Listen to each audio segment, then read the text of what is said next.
Let's look at some of the basic concepts in static timing analysis.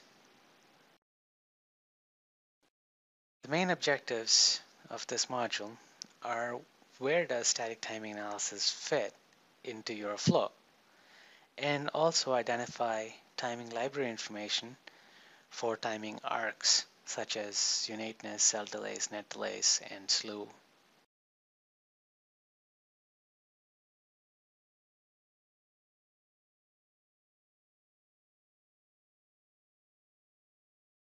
When you design a circuit, you need to make sure that it's working correctly. There are multiple ways of doing that. You can run a functional simulation, but that is only checking to see if your circuit will actually function correctly. You can run a spice analysis, but that takes too long for each path because you have to time millions of paths.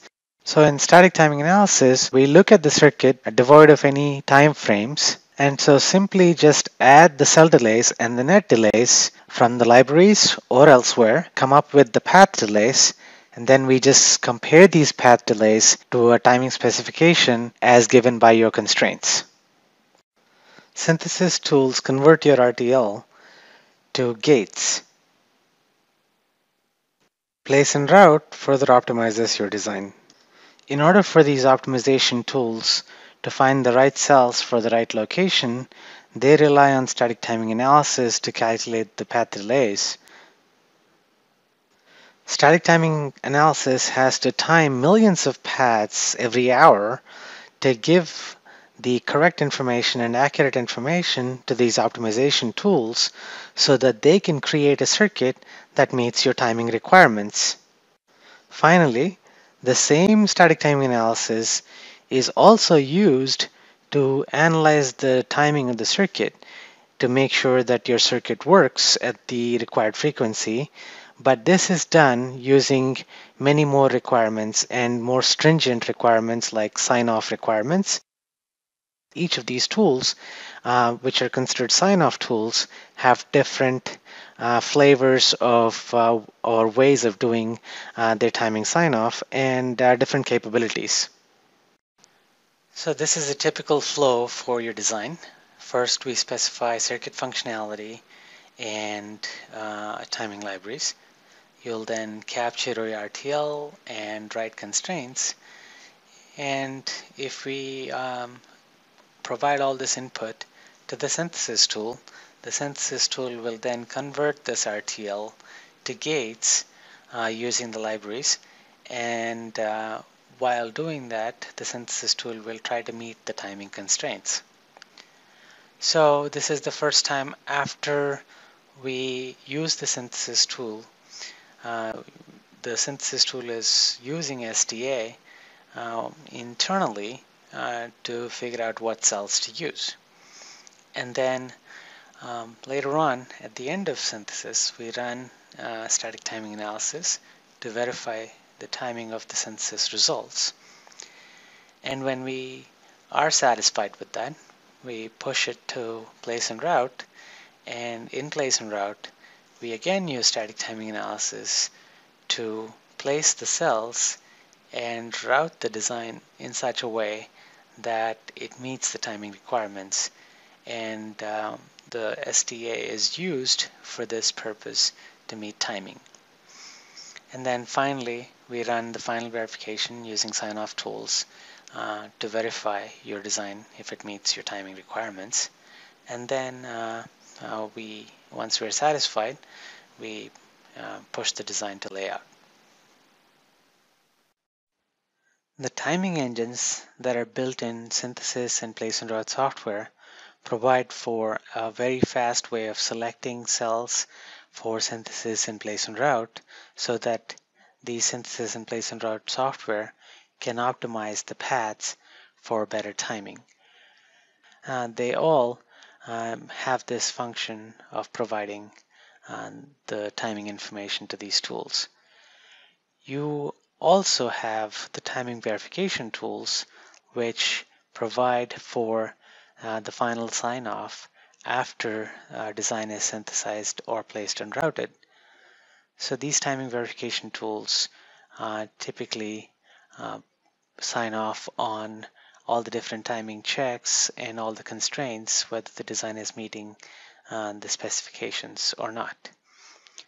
The timing tools in synthesis, or the timing engines in synthesis and place and route, they often try to calibrate themselves to make sure that they correlate well with the timing verification tools.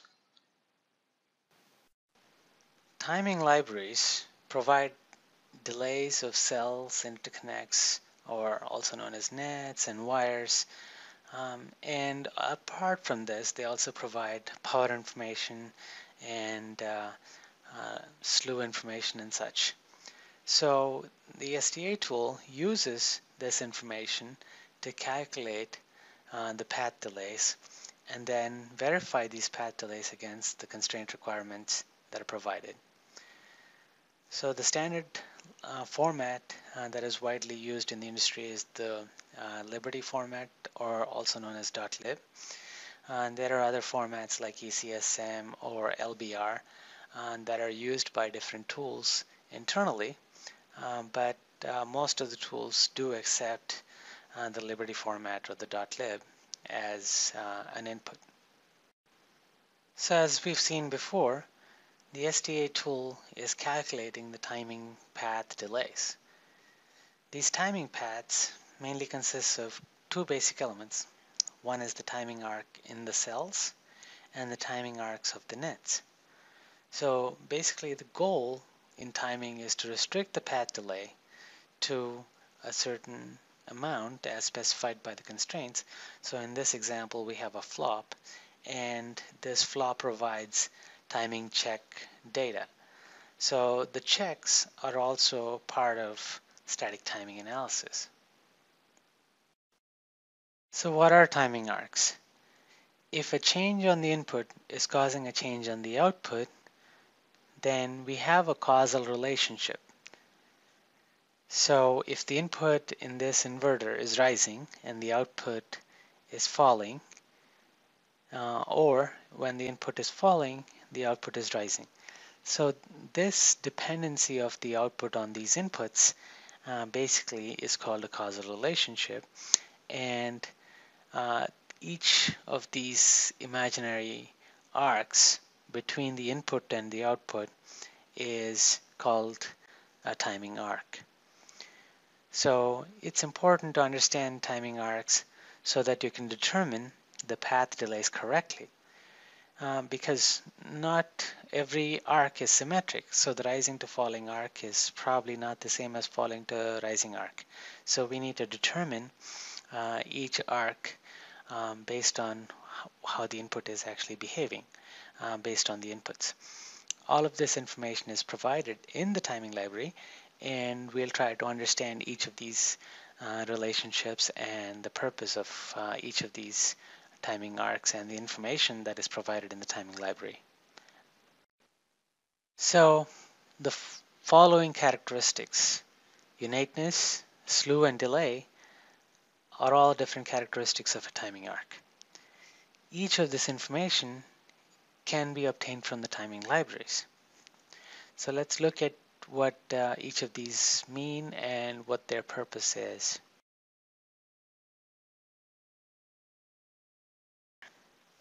Unateness is a very important property of all timing arcs. Static timing analysis uses unateness extensively to determine how the timing information is calculated. So if we look at the example of a buffer, the output is rising when the input is rising, the output is falling when the input is falling.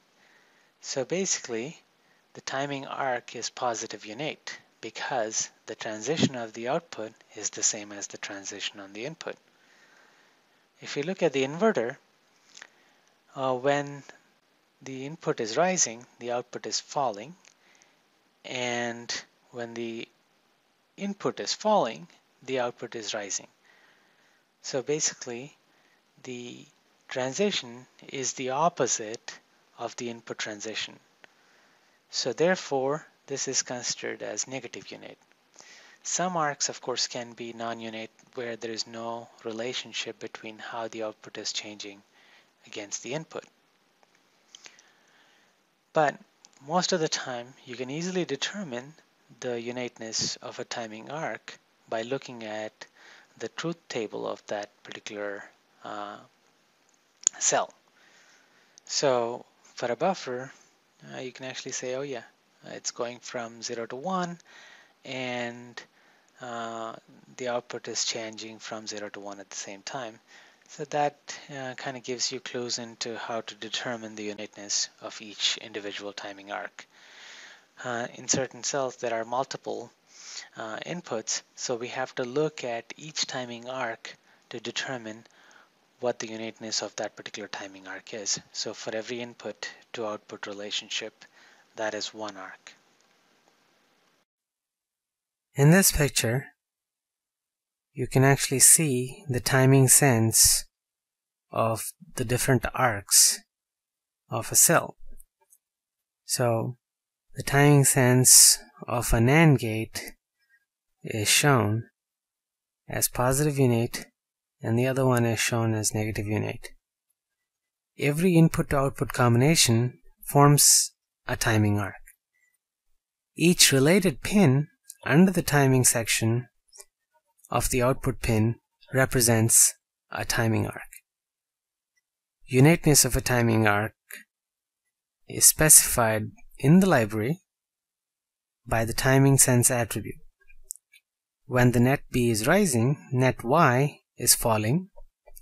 Therefore, the timing arc is negative unit. When net A is rising, net Y is rising. Therefore, the timing arc is positive unit.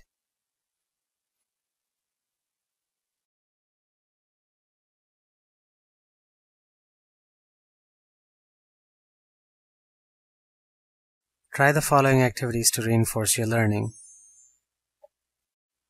Transition time is the time that a signal takes to change states from low to high or high to low. The picture or the graphic shows the signal rising from low to high and signal falling from high to low. These rise and fall transition times are the properties of a timing arc. Usually, rise time and fall time are measured between 10 and 90% or 20 and 80% of your input signal or your output signal and calculated as rise times or fall times. Technically, the rate of transition is measured in volts per nanosecond, and it's called a slew. And transition times, such as rise and fall times, are measured in terms of time, typically nanoseconds. So the slew is the rate of transition, and STA tools measure input transition time and output transition time using slew thresholds. These slew thresholds are defined in the library, and the input rise and fall times are calculated from the slew thresholds. STA tools use the slew threshold values to calculate the transition times. So here's an example that we picked from the .lib. The STA tools calculate the rise time from slew lower threshold percentage rise of 10% and slew upper threshold percentage rise of 90%. So similarly, STA tools use the fall threshold values for fall time. So in this graph, we see that the fall slew is calculated from 80% to 20% of the falling signal, and the rise slew is calculated from 20% to 80%. So the thresholds of signal calculation time are used to calculate slew. Slews are typically measured in a small percentage voltage range, like 40 to 60, to capture a more linear portion of the transition. These measured slew are then scaled to the library slew thresholds. So from the .lib, we have an example here where slew is measured to be 0.05 at the range 40 to 60, so it's a 20% swing, and the library slew thresholds are 10 to 90, which is an 80% swing.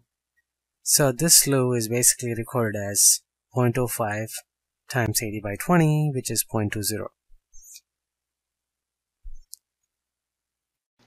Timing libraries capture everything in the form of table lookup, and also known as lookup tables or LUTs. And the example shown below is actually nothing but a representation of what's in the library in the form of a table, and is more easily readable.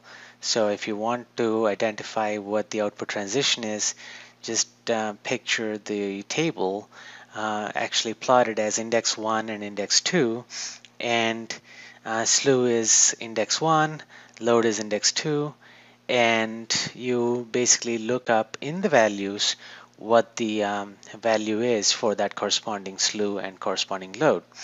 So identify what is index 1 first, identify what is index 2 first, and then just find your value based on the lookup table.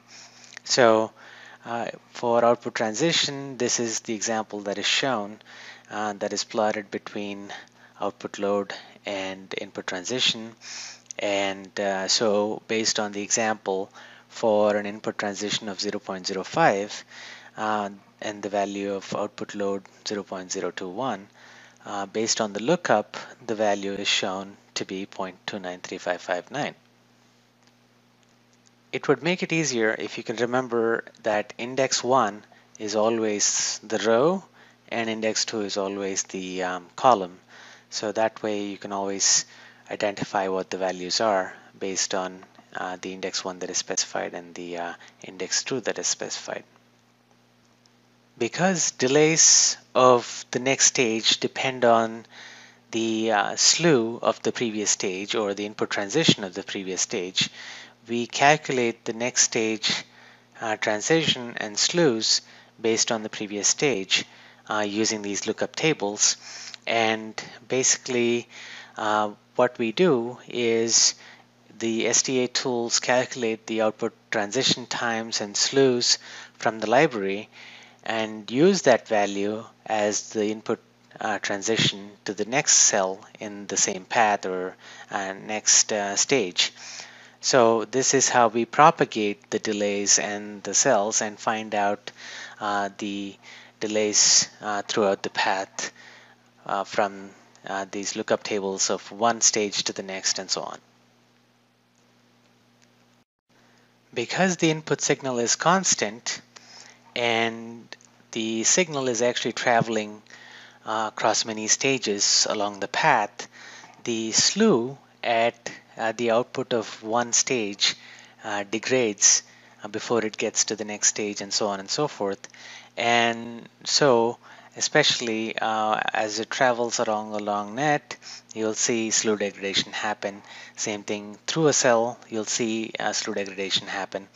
So as the slew degrades, the signal actually degrades as well, and basically the delays get longer and longer based on the slews degrading.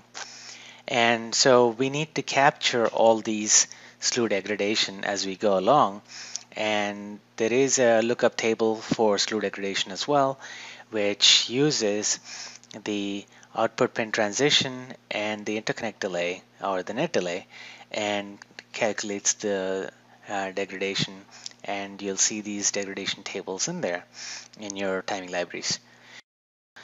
These kind of calculations actually kind of give you the overall timing through that path, how bad it would degrade based on these slew degradation tables. Try the following activities to reinforce your learning. Depending on the process technology, different physical elements have different levels of contribution. Each stage delay, whether it's cell delay or net delay, represents the time required to propagate a signal from the input of one stage to the input of the next. Delays encountered in digital circuitry are composed of two main components, cell delay and net delay. However, with process technologies above 90 nanometers, cell delay has been the major limiting factor in time enclosure. However, at process technologies below 90 nanometers, net delays dominate the cell delays.